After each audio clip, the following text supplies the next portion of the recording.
ಇನ್ನೇನು ಕೆಲವೇ ಹೊತ್ತಿನಲ್ಲಿ ಸುಪ್ರೀಂ ಕೋರ್ಟ್ನಲ್ಲಿ ದರ್ಶನ್ ಬೇಲ್ ಭವಿಷ್ಯ ನಿರ್ಧಾರವಾಗುತ್ತೆ. ಇನ್ನೇನು ಕೆಲವೇ ಹೊತ್ತಿನಲ್ಲಿ ವಿಚಾರಣೆ ಕೂಡ ಆರಂಭವಾಗಲಿಕ್ಕಿದೆ. ಸುಪ್ರೀಂ ಕೋರ್ಟ್ನಲ್ಲಿ ವಿಚಾರಣೆ ಆರಂಭವಾಗಿದೆ. ಈಗ ದರ್ಶನ್ ಕೇಸ್ ಸ್ಟಾರ್ಟ್ ಆಗಿದೆ.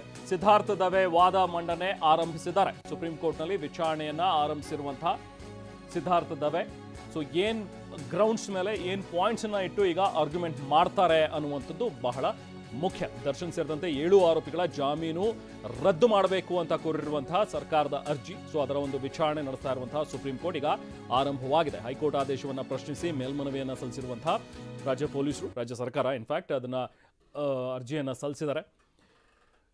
ಸೊ 2024 ಅಂದರೆ ಲಾಸ್ಟ್ ಇಯರ್ನಲ್ಲಿ ಡಿಸೆಂಬರ್ನಲ್ಲಿ ಆರೋಪಿಗಳಿಗೆ ಜಾಮೀನು ಸಿಕ್ಕಿರುವಂಥದ್ದು. ಹೈಕೋರ್ಟ್ನಲ್ಲಿ ಜಾಮೀನು ಮಂಜೂರಾಗಿದೆ. ಲಾಸ್ಟ್ ಡಿಸೆಂಬರಿಂದನೂ ಕೂಡ ಅವರು ಹೊರಗಡೆ ಇದ್ದಾರೆ. ಸೊ ರೇಣುಕಾಸ್ವಾಮಿಯ ಕೊಲೆ ಪ್ರಕರಣದಲ್ಲಿ A2 ಆಗಿರುವಂಥ ದರ್ಶನ್, A1 ಆಗಿರುವಂಥ ಪವಿತ್ರ ಗೌಡ.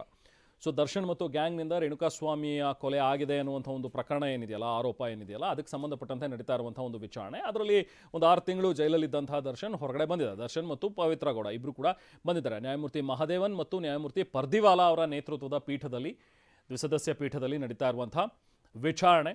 ಇವತ್ತು ಏನು ತೀರ್ಮಾನ ಆಗುತ್ತೆ ಅನ್ನುವಂಥದ್ದನ್ನು ಎಲ್ಲರೂ ಕೂಡ ಈಗ ಎದುರು ನೋಡ್ತಾ ಇದ್ದಾರೆ. ಸಹಜವಾಗಿ ದರ್ಶನ್ಗೂ ಕೂಡ ಟೆನ್ಷನ್ ಇದ್ದೇ ಇದೆ. ಥೈಲ್ಯಾಂಡ್ನಲ್ಲಿರುವಂತಹ ದರ್ಶನ್ ಇವತ್ತು ಶೂಟಿಂಗ್ಗೆ ಅಂತ ಹೇಳಿ ಥೈಲ್ಯಾಂಡ್ಗೆ ಹೋಗಿರೋದು. ಬಟ್ ಖಂಡಿತವಾಗ್ಲೂ ಹೇಳ್ಬೋದು ದರ್ಶನ್ ಶೂಟಿಂಗ್ನಲ್ಲಿ ಪಾಲ್ಗೊಳ್ಳೋದಕ್ಕೆ ಹೇಗೆ ಸಾಧ್ಯವಾಗುತ್ತೆ, ಯಾಕಂದರೆ ಅವ್ರ ಭವಿಷ್ಯದಲ್ಲಿ ನಿರ್ಧಾರ ಆಗ್ತಾ ಇರೋದ್ರಿಂದಾಗಿ ಸಹಜವಾಗಿ ಯಾವುದೇ ಸೀನ್ಗಳನ್ನು ಶೂಟ್ ಮಾಡೋದಾಗಲಿ ಅಥವಾ ಯಾವುದಾದ್ರೂ ಆ್ಯಕ್ಷನ್ ಸೀಕ್ವೆನ್ಸನ್ನು ಶೂಟ್ ಮಾಡುವಂಥದ್ದಾಗಲಿ ಅದು ಕಷ್ಟ ಸಾಧ್ಯ. ಸೊ ಅದು ಎಲ್ಲರೂ ಕೂಡ ಅರ್ಥವಾಗುವಂಥ ಒಂದು ವಿಚಾರ. ಬಟ್ ಥೈಲ್ಯಾಂಡ್ನಲ್ಲೇ ಇದ್ದಾರೆ. ಸಹಜವಾಗಿ ಎಲ್ಲ ನ್ಯೂಸನ್ನು ಕೂಡ ನೋಡ್ತಾ ಇರ್ತಾರೆ, ಎಲ್ಲ ಅಪ್ಡೇಟ್ಸನ್ನು ತೊಗೊಳ್ತಾ ಇರ್ತಾರೆ. ಏನು ಆಗ್ತಾ ಇದೆ, ಈಗ ಸಿದ್ಧಾರ್ಥ ದವೆ ಅವರ ಪರವಾಗಿ ಯಾರು ಹೊರಗಡೆ ಇರ್ತಾರೆ ಅವರು ಅಪ್ಡೇಟ್ ಮಾಡ್ತಾ ಇರ್ತಾರೆ ದರ್ಶನ್ಗೆ, ಅಥವಾ ದರ್ಶನ್ ಪರ ಇಲ್ಲಿ ಯಾರು ಅವ್ರ ಪರವಾಗಿ ವಕೀಲರಿದ್ದರು ಸೊ ಅವರು ಒಂದಷ್ಟು ಅಪ್ಡೇಟ್ಸ್ ಅಂತೂ ಈಗ ದರ್ಶನ್ ಪಡಿತಾ ಹೋಗ್ತಾ ಇದ್ದಾರೆ. ಏನಾಗಬಹುದು ಇವತ್ತಿನ ವಿಚಾರಣೆಯನ್ನು ಆಲಿಸುವಂತಹ ನ್ಯಾಯಾಲಯ ಏನು ತೀರ್ಮಾನ ಕೈಗೊಳ್ಬೋದು, ನ್ಯಾಯಮೂರ್ತಿ ಪರ್ದಿವಾಲಾ ಅವರು ಮತ್ತು ನ್ಯಾಯಮೂರ್ತಿ ಮಹದೇವನ್ ಅವರು ನೇತೃತ್ವದ ಪೀಠ ಏನು ಆದೇಶವನ್ನು ಕೊಡುತ್ತೆ ಅನ್ನುವಂಥದ್ದು ಬಹಳ ಕುತೂಹಲಕರ. ಸೊ ಇನ್ಫ್ಯಾಕ್ಟ್ ನಾವು ಈ ಕೇಸ್ ಬಗ್ಗೆ ಮಾತಾಡ್ತಾ ಇದ್ವಿ. ಈ ಕೇಸ್ನಲ್ಲಿ ಈಗ ಎಷ್ಟು ಅರ್ಜಿಗಳು ನಮ್ಮ ಮುಂದಿವೆ ಅನ್ನುವಂಥ ಒಂದು ಪ್ರಶ್ನೆಯನ್ನು ಜಡ್ಜ್ ಕೇಳಿದರೆ 7 ಅರ್ಜಿಗಳು ಸುಪ್ರೀಂ ಕೋರ್ಟ್ ಮುಂದಿವೆ ಅಂಥೇಳಿ ಸಿದ್ಧಾರ್ಥ ಲೂತ್ರಾ ವಾದವನ್ನು ಇಟ್ಟಿದ್ದಾರೆ. 7 ಜನರ ಜಾಮೀನು ರದ್ದುಪಡಿಸೋದಕ್ಕೆ ಸರ್ಕಾರ ಅರ್ಜಿ ಸಲ್ಲಿಸಿದೆಯಾ, ಹೌದು ಅಂಥೇಳಿ ವಾದ ಮಂಡನೆಯನ್ನು ಆರಂಭಿಸಿದ್ರು ಸಿದ್ಧಾರ್ಥ ಲೂತ್ರಾ ಅವರು. ಸೊ ದೂರುದಾರ ಯಾರು ಅನ್ನುವಂಥದ್ದನ್ನು ಸುಪ್ರೀಂ ಕೋರ್ಟ್ ಪ್ರಶ್ನೆ ಮಾಡಿದೆ. ಎಷ್ಟು ಅರ್ಜಿಗಳು ನಮ್ಮ ಮುಂದಿವೆ ಅನ್ನುವಂಥದ್ದನ್ನು ಕೂಡ ಜಡ್ಜ್ ಕೇಳಿದ್ದಾರೆ. ಇದು ಪ್ರೊಸೀಜರ್. ಅಂದರೆ ಈಗ ಏನು 7 ಜನರು ಪರವಾಗಿ ಹಾಕಿದ್ದಾರೆ, ಅಂದರೆ 7 ಜನರ ವಿರುದ್ಧವಾಗಿ ಅವರ ಒಂದು ಬೇಲ್ ಕ್ಯಾನ್ಸಲ್ ಆಗಬೇಕು ಅಂಥೇಳಿ ಹಾಕಿರೋದು ಸಿದ್ಧಾರ್ಥ ಲೂತ್ರಾ ಅವರು ರಾಜ್ಯ ಸರ್ಕಾರದ ಪರವಾಗಿ ವಾದ ಮಂಡಿಸ್ತಾ ಇರುವಂತಹ ವಕೀಲರು. ಸೊ 7 ಜನರ ಜಾಮೀನನ್ನು ರದ್ದುಪಡಿಸೋದಕ್ಕೆ ಸರ್ಕಾರ ಅರ್ಜಿ ಸಲ್ಲಿಸಿದೆಯಾ ಅಂಥೇಳಿ ಜಡ್ಜ್ ಕೇಳಿದರೆ ಎಸ್ ಹೌದು, 7 ಜನರ ಒಂದು ಬೇಲನ್ನು ಕ್ಯಾನ್ಸಲ್ ಮಾಡಬೇಕು ಅಂತ ನಾವು ಕೇಳ್ತಾ ಇದ್ದೀವಿ ನ್ಯಾಯಾಲಯಕ್ಕೆ ಅಂಥೇಳಿ ಕೇಳ್ಕೊಂಡಿದ್ದಾರೆ ಈಗ ಸಿದ್ಧಾರ್ಥ ಲೂತ್ರಾ ಅವರು. ಅಪಾರ್ಟ್ಮೆಂಟ್ 1ರ ಗಾರ್ಡ್ ಈ ದೂರನ್ನು ದಾಖಲಿಸಿದ್ರು. ಈಗ ಏನು ಪ್ರಕರಣ ಏನಿದೆ ಅನ್ನುವಂಥದ್ದನ್ನು ಎಕ್ಸ್ಪ್ಲೇನ್ ಮಾಡ್ತಾ ಇದ್ದಾರೆ. ಹೇಗಾಯಿತು ಇದು, ರೇಣುಕಾಸ್ವಾಮಿಯ ಕೊಲೆ ಆಗಿದ್ದು, ಅದಾದ ನಂತರ ಇದರಲ್ಲಿ ಯಾರು ಆರೋಪಿಗಳು ಅಂಥೇಳಿ ಮುಂದೆ ಬಂದರು, ನಾವು ಮಾಡಿದ್ದು ಅಂಥೇಳಿ, ಅದಾದಮೇಲೆ ಬೇರೆಯವ್ರ ಹೆಸರು ಬಂದಿದ್ದು, ಅದಾದಮೇಲೆ ದರ್ಶನ್ನ ಕರ್ಕೊಂಡು ಬಂದಿದ್ದು, ಅರೆಸ್ಟ್ ಮಾಡಿದ್ದು, ಸೊ ಪವಿತ್ರ ಗೌಡ ಹೆಸರು ಬಂದಾಗ ಆಕೆಯನ್ನು ಅರೆಸ್ಟ್ ಮಾಡಿದಂಥ ಒಂದು ವಿಚಾರ ಎಲ್ಲರನ್ನೂ ಜೈಲಿಗೆ ಹಾಕಿದ್ದು, ಅದ್ರ ಬಗ್ಗೆ ತನಿಖೆ ನಡೀತಾ ಇರುವಂಥದ್ದು, ಹಾಗೆ ಅದ್ರ ಬಗ್ಗೆ ಚಾರ್ಜ್ ಶೀಟ್ ಕೂಡ ಹಾಕಿರೋದು, ಇದೆಲ್ಲದ್ರ ಬಗ್ಗೆನೂ ಕೂಡ ಈಗ ಬ್ರೀಫ್ ಆಗಿ, ಎಲ್ಲವೂ ಅಂತ ಹೇಳಿದ್ರೆ ಪೂರ್ತಿ ಡೀಟೇಲ್ ಆಗಿ ಎಲ್ಲರೂ ಕೂಡ ಒಂದು ಬ್ರೀಫ್ ಆಗಂತೂ ಸಿದ್ಧಾರ್ಥ ಲೂತ್ರಾ ಅವರು ವಾದವನ್ನು ಮಂಡಿಸಬೇಕಾಗತ್ತೆ. 7 ಆರೋಪಿಗಳಿಗೆ ಈಗಾಗಲೇ ಜಾಮೀನು ಸಿಕ್ಕಿದೆ. ಹೈಕೋರ್ಟ್ನಲ್ಲಿ 7 ಜನರಿಗೆ ಜಾಮೀನು ಕೊಟ್ಟಾಗಿದೆ. ಆದರೆ ಜಾಮೀನು ರದ್ದಾಗಬೇಕು ಅನ್ನೋದು ನಮ್ಮ ವಾದ. ಅಪಾರ್ಟ್ಮೆಂಟ್ ಬಳಿ ಡೆಡ್ ಬಾಡಿ ಸಿಕ್ತು, ರೇಣುಕಾಸ್ವಾಮಿಯ ಡೆಡ್ ಬಾಡಿ ಅಪಾರ್ಟ್ಮೆಂಟ್ ಬಳಿ ಸಿಕ್ತು. ಸೊ ಅದಾದ ನಂತರ ಸೆಕ್ಯೂರಿಟಿ ಗಾರ್ಡ್ ಹತ್ರ ದೂರು ದಾಖಲಿಸ್ಕೊಂಡ್ರು. ಅದಾಗಿ FIR ಆಯಿತು. ಯಾರೆಲ್ಲ ಭಾಗಿಯಾಗಿದ್ರು ಅನ್ನೋಂಥ ಒಂದು ಆರೋಪದ ಮೇಲೆ ಕರ್ಕೊಂಡು ಬಂದರು, ಅರೆಸ್ಟ್ ಮಾಡಿದ್ರು. 17 ಜನರನ್ನ ಅರೆಸ್ಟ್ ಮಾಡಿ ವಿಚಾರಣೆಯನ್ನು ನಡೆಸಿದ್ರು. ನಂತರ ಅವ್ರನ್ನ ಜುಡಿಷಿಯಲ್ ಕಸ್ಟಡಿಗೆ ನೀಡಲಾಯಿತು. ನ್ಯಾಯಾಂಗ ಬಂಧನದಲ್ಲೇ ಇದ್ದರು, ಜೈಲಿನಲ್ಲಿದ್ದರು. ದರ್ಶನ್ ಕೂಡ ಬಳ್ಳಾರಿ ಜೈಲಲ್ಲಿದ್ದರು. ಫಸ್ಟು ಪರಪ್ಪನ ಅಗ್ರಹಾರದ ಜೈಲು. ಇದು ಕೂಡ ಒಂದು ಪಾಯಿಂಟ್ ಆಗುತ್ತೆ ನೋಡಿ. ಪರಪ್ಪನ ಅಗ್ರಹಾರದ ಜೈಲಿನಲ್ಲಿದ್ದಾಗ ಇಲ್ಲಿ ಒಳಗಡೆ ಬೇರೆ ಸಹ ಖೈದಿಗಳ ಜೊತೆಗೆ ಸೇರಿಕೊಂಡು ಕೆಲವೊಂದಷ್ಟು ಜನ ರೌಡಿ ಶೀಟರ್ಗಳ ಜೊತೆ ಸೇರಿಕೊಂಡು ದರ್ಶನ್ ಪಾರ್ಟಿ ಮಾಡ್ತಾಯಿದ್ರು. ಅವ್ರಿಗೇನು ಶಿಕ್ಷೆನೇ ಆಗ್ತಾಯಿಲ್ಲ, ಆರಾಮವಾಗಿ ಕಾಫಿ ಕುಡ್ಕೊಂಡು ಬಿರಿಯಾನಿ ತಿನ್ಕೊಂಡು ಅವ್ರು ಪಾರ್ಟಿ ಮಾಡ್ತಾ ಇದ್ದಾರೆ ಅನ್ನುವಂಥದ್ದು ಕೆಲವೊಂದಷ್ಟು ಫೋಟೋಗಳು ಹೊರಗಡೆ ಬಂತು.